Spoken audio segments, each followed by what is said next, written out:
Hola con todos, bienvenidos al podcast de otra revista de arquitectura pese a todo. Estamos aquí con Jaime Daniel, ¿no? Con Jaime, y hoy es un día especial porque, bueno, primero estamos en el centenario, el año del centenario del lanzamiento de la publicación del libro Hacia una arquitectura de Le Corbusier, que se publicó exactamente hace 100 años, en 1923. Pero además hoy, viernes 6 de octubre, es cumpleaños de Le Corbusier. Esto fue una coincidencia, un regalo del destino, no sé qué será, pero justo coincide que podemos hacer como, dedicar esto casi como un regalo a Le Corbusier, el hacer lo que vamos a empezar hoy día, que es hacer un resumen comentado del libro Hacia una arquitectura. Entonces, por el centenario vamos a comentar capítulo a capítulo, de qué se trata el libro, tratar de motivar a todos los estudiantes, especialmente a que lo lean. Y eso, nada, bienvenido Jaime, te paso el micrófono. No, nada, gracias por invitarme. Qué emoción estar en el primer episodio de otra revista de arquitectura, pese a todo. Comencemos entonces. Bueno, el método va a ser, no sé cómo que va a ir pasando, esto no está pregrabado, no sé qué, podría ser un live prácticamente, porque no vamos a tratar de hacerlo muy rápido y muy eficiente, pero vamos a intentar hacer, voy a leer unas notas y luego vamos a comentar con Jaime que también ha leído el libro y tiene interés en hacer estos comentarios. Entonces, permítanme leer las notas y luego lo comentamos. En 1923, Le Corbusier consideraba que la arquitectura se hallaba atrapada entre dos posiciones opuestas, ambas extremistas y equivocadas. La primera, por un lado, era la posición de las academias europeas de enseñanza de la arquitectura, instituciones que rechazaban el cambio y defendían los postulados de un clasicismo añejo y absolutamente alejado de la realidad. En pleno siglo XX no tenía sentido seguir copiando los edificios de la tradición clásica grecorromana. Y no es que a Le Corbusier le desagradaran la arquitectura griega o romana antigua. Su visita a la Acrópolis de Atenas fue una de las experiencias más relevantes para su formación como arquitecto. Se puede decir incluso que amaba el Partenón de Atenas, tanto como adoraba el Panteón de Roma y la casa del poeta trágico de Pompeya. Pero al mismo tiempo, él entendía muy bien que no tenía ningún sentido emular las formas caducas de la arquitectura clásica antigua en un contexto histórico totalmente distinto como era el siglo XX. La segunda opción, la segunda alternativa con la que se encuentra Le Corbusier a principios del siglo XX es la de los autodenominados modernos, como José María Olbrycht, Henry van de Velde, Víctor Horta, es decir, aquellos que desarrollaron lo que hoy en día se conoce con el nombre de estilo Art Nouveau. Podríamos convenir en eso. Para Le Corbusier, ese estilo subjetivo, demasiado subjetivo, pintoresco, improvisado e irreverente, tampoco era una opción. Entonces, en definitiva, se puede decir que Hacia una arquitectura es una necesidad que encuentra Le Corbusier cuando es bastante joven. En realidad empieza a escribir estos artículos en 1918, los termina de escribir en 1920 y los reúne. Estos aparecen en varias revistas y los reúne finalmente en el libro Hacia una arquitectura en 1923. Su intención es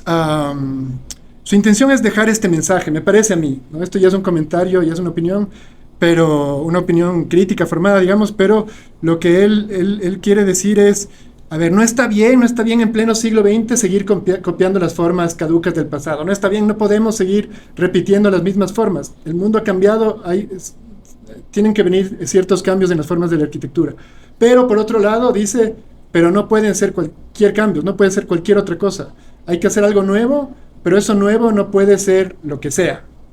Ese es como el doble. Por un lado, entonces hay un mensaje de cambio y por el otro hay un mensaje conservador, ¿no? No sé qué te parece, Jaime. Bueno, no sé si conservador, pero creo que la intención es buscar en el pasado, digamos, las pautas para hacer la arquitectura. Hacia una arquitectura indica futuro, ¿no? Hacia uno, ¿no? El paso hacia ir allá. Sí. Pero en realidad toma todas estas pautas del pasado. No sé si conservador. O sea, pero sí. En el sentido de que se conservan ciertas cosas, ¿no? Que hay ciertas cosas que no cambian. Claro, pero cambian. No conservador como las bellas artes.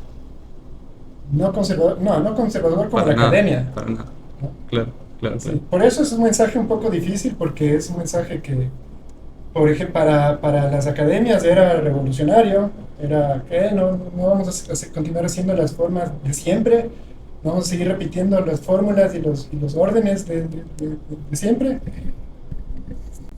Pero en cambio para los arquitectos vieneses, por ejemplo, de la época, era demasiado conservador, porque ellos querían hacer otras cosas, ¿no? Querían hacer completamente otras cosas, y él decía, pero esperen, hay ciertas cosas de un orden estético, ¿no? Como hay ciertas cosas con un sentido de búsqueda de lo bello, que sí se deberían mantener. No podemos hacer cualquier cosa, ¿no?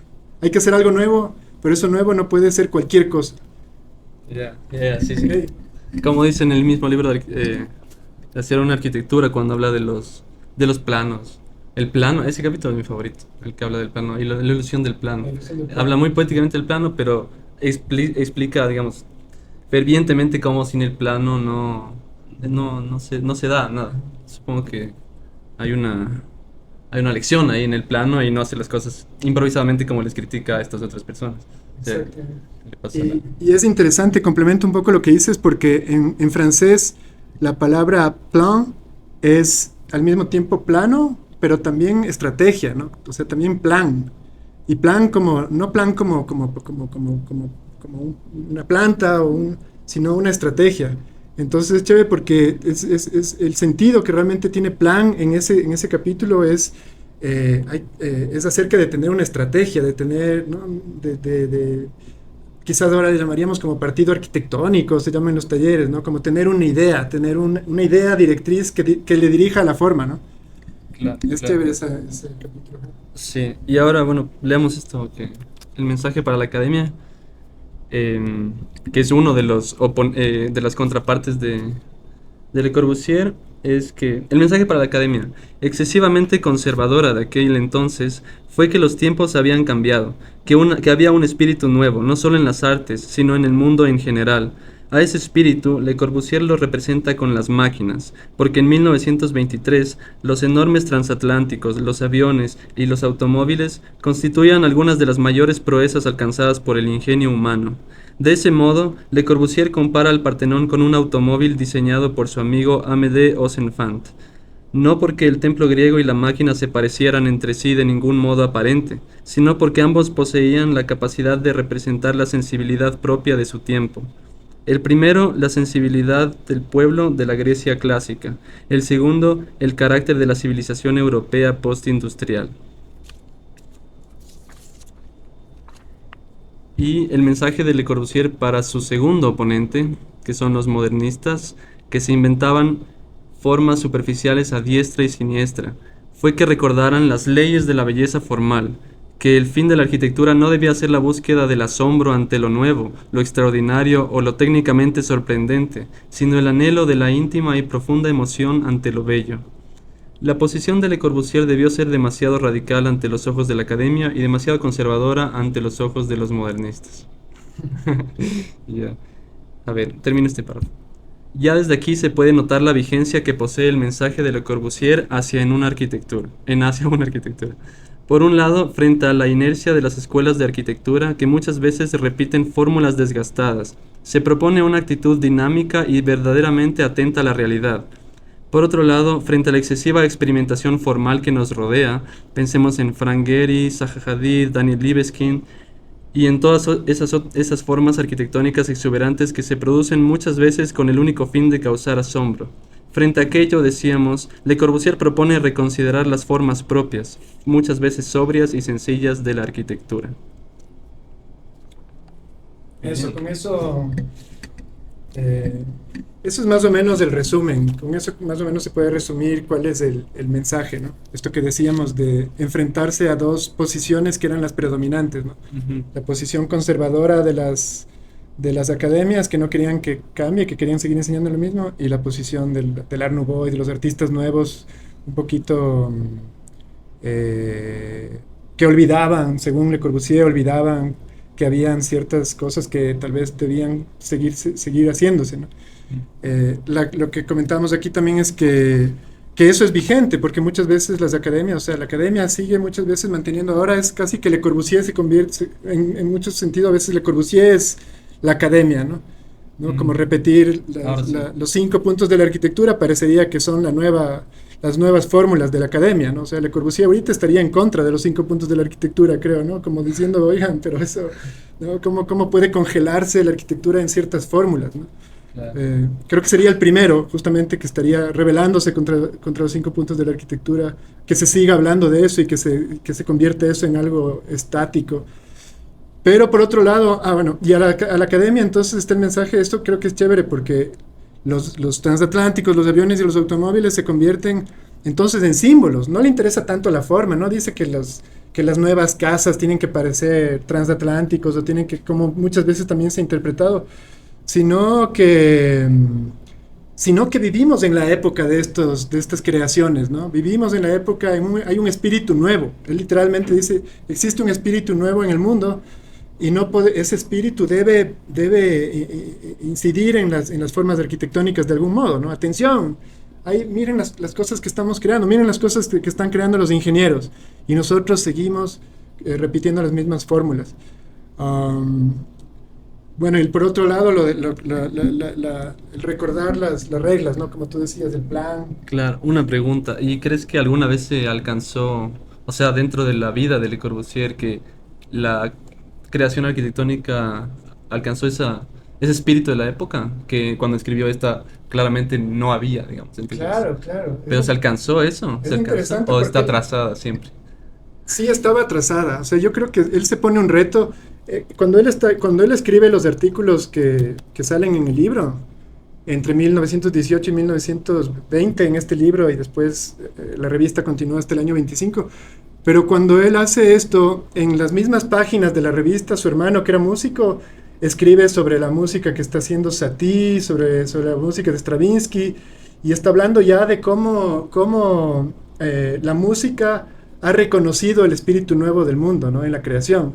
Entonces, por ejemplo, cosas como el atonalismo, la politonalidad, o no sé, una cantidad de cosas que respondían a un espíritu nuevo. No eran arbitrarias, no eran, pero tampoco, o sea, no eran ruido, no era olvidarse de las reglas musicales, pero era enriquecerles y llevarles mucho más allá, ¿no? O sea, se les ocurrió, por ejemplo, que un tema musical no tenía por qué llevar la misma tonalidad desde el principio hasta el fin, sino que podía cambiar de tonalidad, con un sentido dramático, ¿no? Como porque ese cambio de tonalidad podía producir algo. Eso era casi prohibido, era una cosa que las academias musicales o las estructuras musicales conservadoras del pasado no habrían permitido, ¿no? Pero ellos dicen, bueno, ¿por qué no? O si no, Stravinsky lleva dos líneas tonales paralelas simultáneamente. Era una locura, es casi como la relatividad. En la misma década, Einstein habla de la relatividad y la simultaneidad desde la física. Stravinsky incorpora la simultaneidad en la tonalidad musical y, y Picasso incorpora la simultaneidad, la idea del tiempo, la idea de la cuarta dimensión en la pintura. Mientras tanto, en la arquitectura todavía no pasaba nada, ¿no? Entonces claro, cuando Le Corbusier habla de esto, él tampoco sabe por dónde va a ir la cosa, ¿no? Él está consciente de que la música, la literatura, salió el mismo año de Ulises de Joyce, ¿no? Este libro. Ya. ¿No? Es interesante que en todas las ramas de la creatividad había una especie de incorporación de unas nuevas concepciones del tiempo y del espacio, del empleo del tiempo y el espacio en la narrativa, en el cine, en la música y en la arquitectura aún no. Entonces él casi se pone como un reto. En este momento él dice, ¿qué es lo que corresponde hacer en la arquitectura con el espíritu de la época, ¿no? Este espíritu que estaba cambiando las cosas con mucho sentido, pero no de una manera totalmente arbitraria. Ya. ¿Qué pasa? ¿Qué hace Muy bien. después, por ejemplo? Y ahí se tarda, es un proceso de 40 años llegar a madurar. El modulor que vendrá 20 años después, 23, 24, 25 años después, es parte de este proceso. O sea, el modulor, la manera de entender el modulor es como una actualización de las reglas de la disciplina, como hizo Schoenberg en la música, ¿no? Él crea nuevas reglas. A ver, vamos a abandonar el tonalismo, pero hagámoslo de esta manera. Yo me invento esta manera, ¿no? Inventa unas reglas que son muy lógicas, basadas en la misma lógica musical. Le Corbusier introduce el modulor es casi como un centro tonal, es un centro tonal, es casi como una afinación. Cuando la música abandona el centro tonal, Le Corbusier incorpora el centro tonal en la arquitectura. ¿Y cuál es el tono? ¿Cuál es el centro tonal? Si el centro tonal en la música podría ser la escala de do, la escala de sol, en esta es la escala del ser humano. Claro. El mundo de las formas arquitectónicas afinadas a la dimensión del ser humano. Y ahí, bueno, hay discusiones de que por qué 6 pies y todas estas cosas. Bueno, porque 6 pies es un número redondo, nada más, ¿no? Sí, ¿Para qué 6 pies, .3 pulgadas y no sé qué? 6 Claro. pies. Claro, porque sí hay críticas del modulor de que se basa en un hombre específicamente que existe en una parte del mundo, pero creo que sí, son como tecnicismos, ¿no? Sí, O sea, son no es... tecnicismos. La idea solo era crear ese sistema. Un sistema que sea Que- compatible con los que existía también. Como ves, siempre es como hacer algo nuevo, pero basándose en lo que ya existe. Claro, claro. Entonces él hace un sistema nuevo, pero se basa en los existentes, ¿no? Ya. O sea, es compatible con el métrico y el de pies y pulgadas. Y esa es la razón por la que el personaje mide 6 pies, no porque él tuviera conflictos con las personas de más baja estatura Claro, o lo claro, que sea. claro. Sí, sí, sí. Está bien, está bien. ¿Y el fracaso de la adopción universal del modulor fue de considerarse un fracaso o no es algo que él mismo quería incorporar como que todo el mundo usara como sistema universal? Esa es una O, excelente pregunta, claro. o sea, ¿qué es lo que te mueve a uno usar el modulor cuando... O sea, supongo que la búsqueda esa de proporciones, ¿no? La búsqueda de esa centro tonal que Sí. dices. Pero sí, como que ¿qué te mueve a usar el modulor? Si es que... Ah, a ver, esa es una excelente pregunta porque lo que justifica el modulor es el plan libre, en realidad. Que es una nueva concepción, justo un nuevo plan, una nueva estrategia que es además coincidente con las estrategias artísticas simultáneas de esa época. Mira, es así. El cubismo, ¿qué hace? Rompe el cuerpo, la forma, el cuerpo apolíneo, no sé, el cuerpo geométrico de lo representado, ¿no?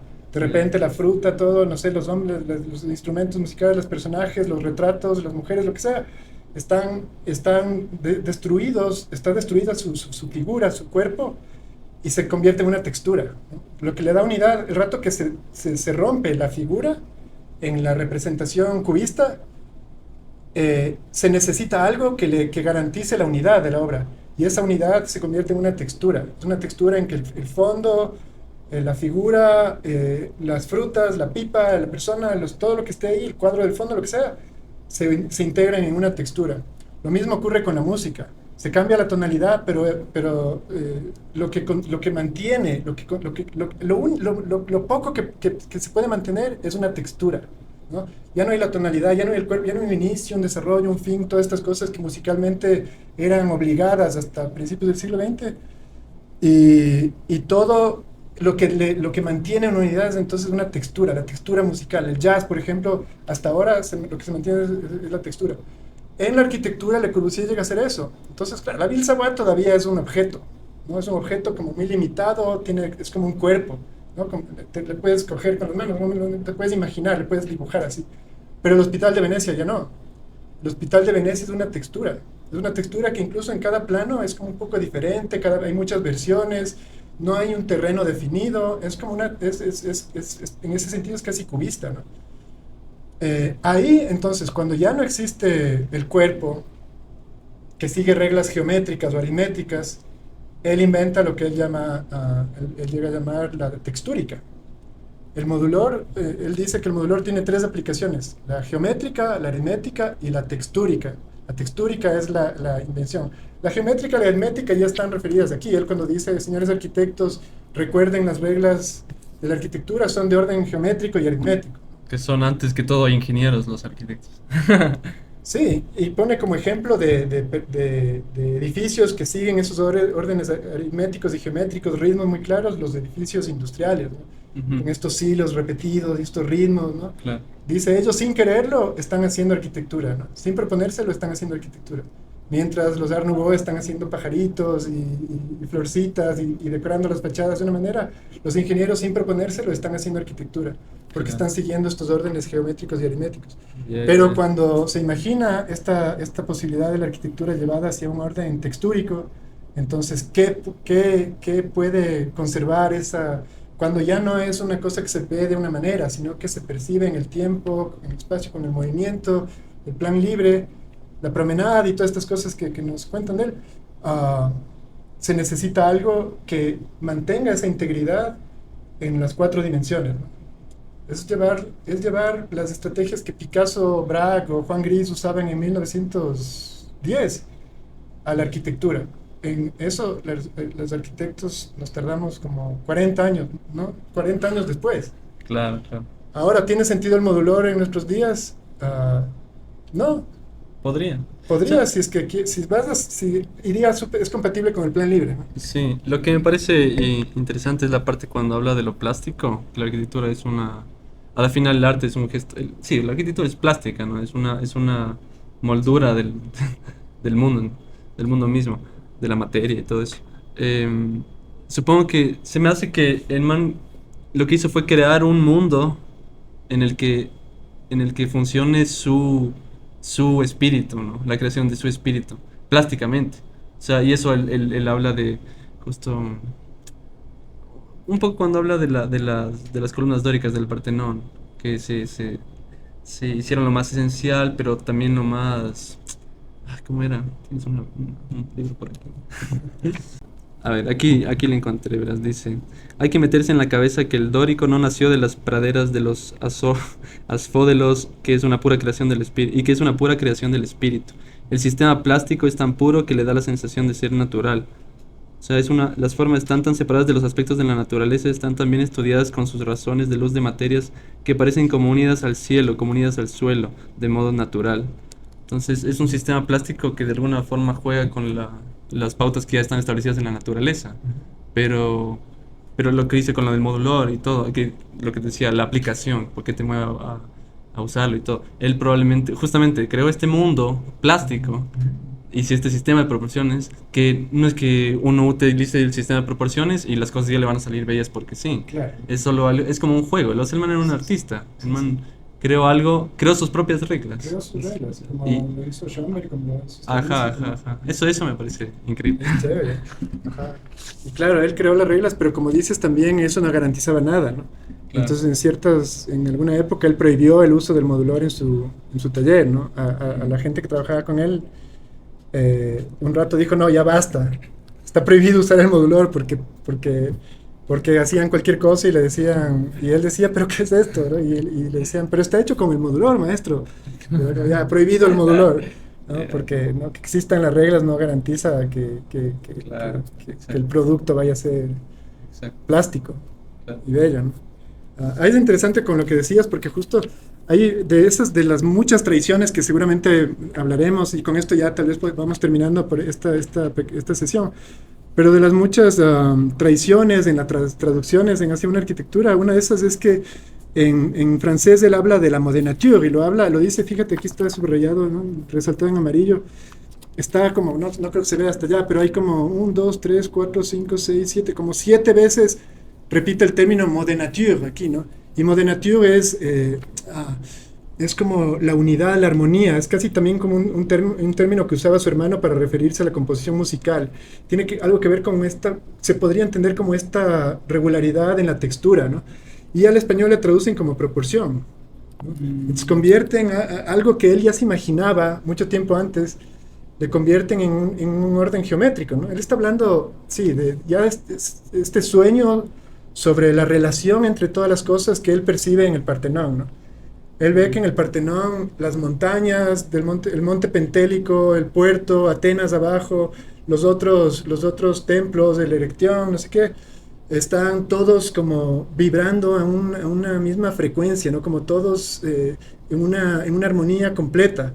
Esa es la Modernature. Y las columnas y cada parte el baldaquino y cada detalle del capitel de las columnas del Partenón están perfectamente ordenadas con todo, ¿no? Eso es la Modernature. Y le traducen como proporción. Si ves en español, aparece en cambio 7 veces proporción, proporción, proporción, proporción. ¿Y cómo le traducirías? Modelatura. Por último, Modernatura y una nota del traductor que explique todo el sentido que tiene ese término, ¿no? Ya, claro. Ajá. Qué bien. Bueno, esto fue el primer episodio, así, sin cortes, totalmente improvisado, pero Sí, sí, sí. veamos, esperemos que salga bien. Aquí Alejandro hará magia para que quede excelente y divertido. Continuaremos la próxima semana, en la próxima ocasión, con los siguientes capítulos del libro. Muchísimas gracias y un buen fin de semana. Feliz cumpleaños, Rodrigo. Bien, Peque. ¿Será que funcionó?